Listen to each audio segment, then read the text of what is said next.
Gospod je rekel Petru, prosil sem zate, da ne opeša tvoja vera. In ko boš ti nekoč šel vase, potrdi svoje brate. Danes cerkev praznuje sedež apostola Petra. V preteklih časih so se kristjani posebej spominjali delovanja svetega Petra v Antiohiji, posebej pa njegovega prihoda v Rim, kjer je bil zadnji papež, zadnji sedež njegovega apostolskega delovanja. Praznik sedeža svetega Petra nas spominja zlasti na to, da je Kristus postavil svojo cerkev na Petra, skalo, in ga postavil za vrhovnega pastirja svoje črede. Bomo prosili tudi za današnjega sedanjega papeža in škofe, vodilne v cerkvi, da bi pogumno in modro vodili občestva kristjanov, da bi bili ponosni kristjani in delovni za pravičnost in mir.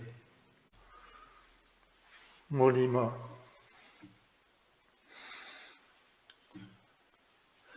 Vsemogočni Bog svojo cerkev si postavi na Petrovo veroizpoved vere, kakor na skalo.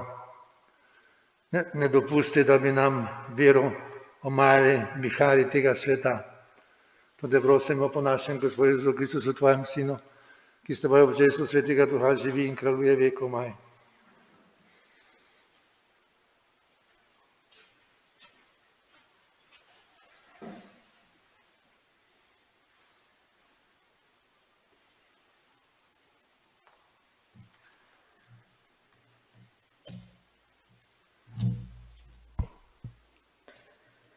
Berilo iz prvega pisma apostola Petra.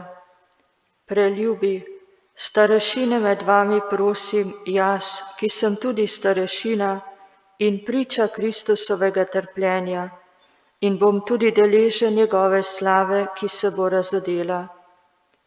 Pasite Božjo čredo, ki je pri vas, in pazite nanjo, ne prisiljeno, temveč prostovoljno, kakor hoče Bog.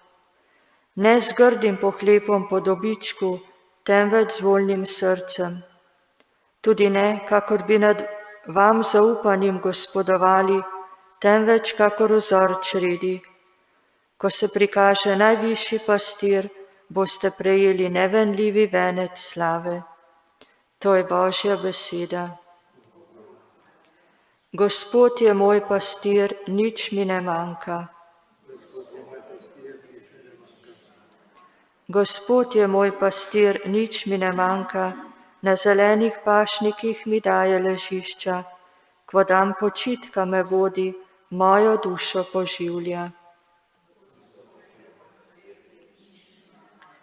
Vodi me po pravih potih zaradi svojega imena, tudi če bi hodil v temni dolini, ne bom se bal hudega, ker si ti z menoj.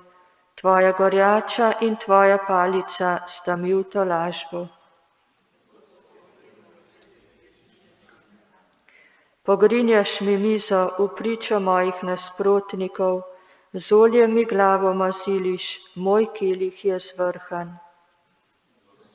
Moj pastir, nič mi ne manjka.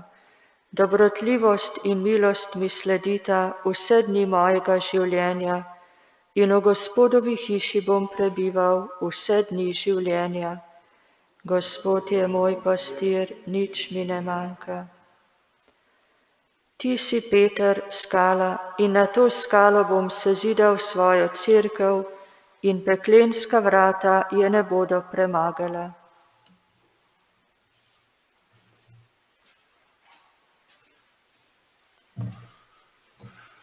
Gospod z vami. Iz svetega Evangelija po Mateju. Ko je Jezus prišel v kraj Cezareje Filipove, je svoje učence vprašal: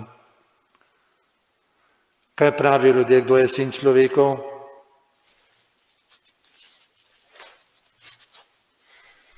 Odgovorili so mu, nekateri, da Janez je krstnik, drugi, da je Elija, zopet drugi, da je Jeremija ali kdo izmed prerokov. Jezus pa jim je dejal, kaj pa vi pravite, kdo sem? Spregovoril je Simon Peter in rekel, ti si Kristus, sin živega Boga. Jezus mu je odgovoril, blago ti Simon, Jonov sin, kajti meso in kri tega nista razodela, ampak moj oče, ki je v nebesi. Tudi jaz tebi pravim, ti si Peter, skala in na to skalo bom sezidal svojo cerkev in preklenska vrata je ne bodo premagala. Dal ti bom ključe od nebeškega kraljestva, karkoli boš zavezal na zemlji, bo zavezano v nebesih in karkoli boš razvezal na zemlji, bo razvezano v nebesih.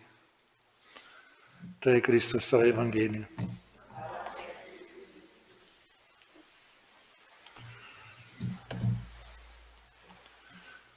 Na začetku Jezus postavi vprašanje učencem, kot da naredi neko anketo, kaj ljudje pravijo, kdo je on, sin človekov.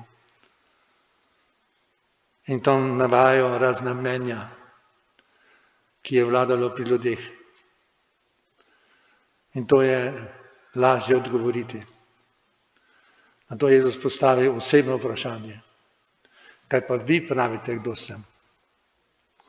In tukaj se ne more skrivati za anketo, za javno mnenje drugih. Ampak moraš odgovoriti osebno. Zato Jezus s tem vprašanjem zahteva osebni odnos do njega. Da ti odgovoriš, kaj ti Kristus pomeni.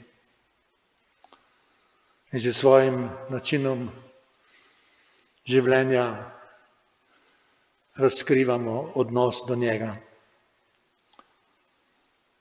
Zato je Kristus nam vrednota, o tem bomo se radi pogovarjali z njim v molitvi in iskali tudi v njegovi besedi odgovore na življenjska vprašanja in izzive sveta. Je Kristus res moj učitelj, moj brat in odrečenik? Ali pa samo pobožna želja ali figura?